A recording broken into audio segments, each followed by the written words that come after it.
안녕하세요, 바이손입니다. 85년도부터 2014년도까지의 드래프트 5픽 하락의 영상입니다. 이번에도 인트로에 유의사항 설명 넣어드렸으니 참고하시면 되겠습니다. 클래식 NBA 스터디 바이손 5픽 이제 살펴보도록 하겠습니다. 탑3 안에 들 수 있는 좋은 유망주 중 하나였다는 평가를 볼 수 있습니다. 이 30년간 파워포워드가 11명으로 많이 뽑혔고 득점을 주도하는 슈팅가드 포지션이 다음으로 7명 많이 나온 상위 픽 중 하나입니다. 이 기간 동안 미네소타가 4번으로 많이 뽑았고요. 고졸 출신은 2회 배출되었습니다. 대학으로 따지면 노스캐롤라이나 대학이 3회 배출로 가장 많았습니다. 그리고 비미국인 기준으로 4번 뽑혔습니다. 이 5픽이 또 숨겨진 사실 중 하나가 이 드래프트 당일에 4차례나 드래프트 뽑은 선수들 간 트레이드가 일어난 사례입니다. 다른 픽들 대비해서 많이 일어난 편이죠. 그럼 이제 랭크 기준으로 보도록 하겠습니다. 세미 고우트입니다. 한 시대를 풍미했던 슈퍼스타 중 한 명인 바로 케빈 가넷입니다. 고졸 출신으로 드래프트에 참여했는데 프로에 와서 15번의 올스타 출전, MVP 1회, 수비수상 1회, 한 번의 우승 등 다재다능한 선수로 성장했습니다. 그래서 이를 이길 자가 없다 봐서 5픽 중에 가장 최고로 선정했습니다. 이제 명예의 전당에 오른 또 다른 선수들이 있습니다. 4명의 선수가 더 있는데요. 스카티 피펜, 미치 리치먼드, 레이 앨런, 드웨인 웨이드 이렇게 4명입니다. 이 선수들 마찬가지로 쌓은 업적이 위대해서 얘기가 길어질까봐 이렇게 보여드리고 다음으로 넘어가겠습니다. 올스타입니다. 위에 등급 선수들 포함해서 총 11명이 올스타를 경험했습니다. 빈스 카터를 맨 먼저 놨는데요. 이게 23년도 기준까지는 명예전당에 헌액은 되지 않았지만 몇 년 내에 한 2, 3년 내로는 들 것으로 보입니다. 총 22시즌을 보낸 최장수 선수이고요. 덩크가 정말 화려했고 득점도 멋지게 올리는 선수였습니다. 다음은 케빈 러브입니다. 러브도 마찬가지로 올스타 경험이 5번 있는 베테랑으로 현재까지 뛰고 있는데요. 클리블랜드에서 르브론과 카이리 얼빙과 함께 우승을 차지했습니다. 드마커스 커즌스도 2017년 부상 당하기 전까지는 리그 꿀밑을 지배했던 선수였고, 또한 스티브 스미스, 주원 하월, 데빈 해리스도 전성기 시즌만 놓고 보면 충분한 실력의 소유자인데 아무래도 그 당시 동 포지션 경쟁 선수에 비해 밀려 올스타 기회가 딱 한 번밖에 없었습니다. 다음은 올스타 경험은 없지만 리그의 장수에서 기회를 했다보는 스타저 그룹입니다. 10명의 선수들이 있는데요. 신인 시즌 기준 우산 신인들만 베스트 5 꼽는 올 루키 팀 선발 되었느냐 안 되었느냐 기준에, 또한 1989년도부터 올 루키 세컨드 팀까지 생성되어 1, 2, 퍼스트, 세컨드 팀 기준으로 또 분할했습니다. 이렇게 봤을 때 루키 퍼스트 팀 6명, 세컨드 팀 2명이 나왔고 그 외에 2명이 또 있게 됩니다. 이 퍼스트 팀 중에서 마이크 밀러, 그 다음에 제프 그린, 캔들 길, 라폰소 앨리스, 리키 루비오, 제이스 리처드슨 이렇게 6명이 나옵니다. 마이크 밀러가 신인상을 탔고요. 그리고 그와 제프 그린 이렇게 2명이 우승을 한 번 이상 경험해본 선수가 됩니다. 이 세컨드 팀으로 보면 레이먼드 펠튼과 여너스 밸런슈너스인데 일단 여너스 밸런슈너스는 아직까지 현역을 뛰고 있기 때문에 우승만 한다면은 뭐 그래도 추가적인 업적을 이룰 수 있겠죠.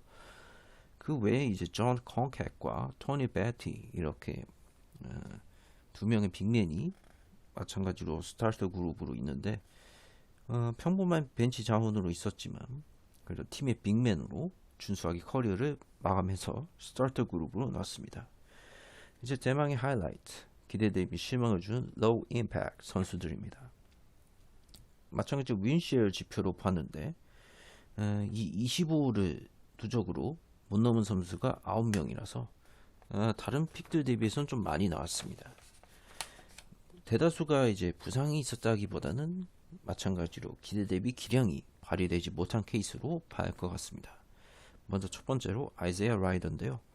덩컨 우승자 출신인데 여기 있는 이유가 윈시어가 25를 못 넘었습니다. 나름 미네소타에서 열심히 뛰었고 그리고 포틀랜드, 애틀란타까지 이어서 나름 커리어 잘 할 줄 알았는데 애틀란타 시절에 마약으로 인해서 조금 구단과 트러블이 있었죠. 그렇게 되었다가 이제 말미에 레이커스에 합류해서 우승으로 차지한 이력은 있지만 그래도 출전했을 때 그렇게 큰 승리에 대한 기여가 별로 없었긴 했습니다. 두 번째로는 JR 리드인데 UNC 출신으로 대학 때 준수한 빅맨이었고 나름 또 올림픽에 출전한 이력도 있었지만 이 발 쪽에 부상을 데뷔 때부터 조금 안고 있었고 그리고 커리어 중반부에 AC 그린이라는 선수에게 팔꿈치 가격 또한 사건이 있어서 좀 그렇게 좀 안 좋게 되었는데 그 뒤로는 뭐 팀에서 불려도 뭐 한 시즌에 10경기 정도만 뛰는 흔적을 볼 수 없게 되었습니다. 다음은 케니 워커인데요. 케니 워커도 이 덩크 컨테스트에 출전했을 만큼 운동 능력이 뛰어난 포워드였지만 부상을 당해서 커리어를 조기 종료했습니다. 셰던 윌리엄스, 토머스 로빈슨도 빅맨이었는데 마땅한 팀에 이제 승리를 주는 활약이 별로 없었습니다. 알렉스 렌과 이제 나한테 엑섬이 남았는데 알렉스 렌은 현재까지는 현역으로 있습니다. 나름 높이가 좀 큰 빅맨인데 그 장점을 현재까지는 잘 못 살렸다고 봅니다. 물론 이제 우승권 팀에서 중용을 받는다면 조금 윈시어 지표에 좀 더 추가 플러스 요소가 되지 않을까 싶은데 아직까지는 그렇게 막 잘 한다고 보기엔 조금 애매합니다. 다음 단테 엑섬인데 호주 출신의 호주 국적의 장신 가드입니다. 예. 그런데 데뷔 때 정말 기대된 유망주였는데 2년차 시즌에 맞이하기 전에 부상을 당해서 결국 1년을 통째로 못 뛰게 되었는데 그 후로는 NBA에서 중용을 받지 못하고 지금 현재는 세르비아 리그에서 뛰고 있습니다. 조나탄 밴드는 7피트 장신으로 고졸 출신의 선수였는데 무릎 부상을 당해서 잠재력 대비해서 기대 대비 충족치 못한 사례로 안타까운 사례로 남겨져 있습니다. 마지막으로 얘기해볼 선수가 니콜라스 스기시빌리인데요. 이 선수는 조지아 국적입니다. 조지아 국적이라 하면은 짜자 바출리아나 그 다음에 이제 산드로 마무슈키빌리 이렇게 두 명의 빅맨이 또한 조지아 국적 출신으로 NBA에서 뛰고 있었는데 2002년도에 덴버에 합류를 했어요. 그런데 유럽에서 뛰는 거랑 그 다음에 이제 NBA에서 뛰는 거랑 이 스타일이 좀 다르다 보니까 적응을 잘 못했습니다. 이 선수가. 예, 그래서 한 4년 정도만 뛰고 결국 이제 NBA에서 말고 해외 그 외 리그에서 뛰다가 사라진 비운의 케이스죠. 그래서 이제 총 5개 등급으로 나눈 피라미드를 한눈에 정리해봤더니 다음과 같습니다. 이제 드래프트 픽 시리즈는 올해는 5픽까지만 해보고요. 내년에 또 이제 6월에 드래프트 시기에 맞춰서 6픽부터 다시 이어갈. 아무래도 이제 드래프트 픽만 조금 하다 보니까 조금 스토리에 진부함이 좀 느껴질 수 있을 것 같아서 이제 또 이 영상 올리고 이제 다음 주가 이제 7월이니까 7월은 또 트레이드 이야기, 고전 이야기로 몇 개 좀 준비해 보고자 합니다. 오늘 영상은 여기서 마치고요. 다음 영상에서 인사드리겠습니다. 끝으로 30년간 5픽 현황 쫙 보내드리고 마무리하겠습니다. 감사합니다. 고느바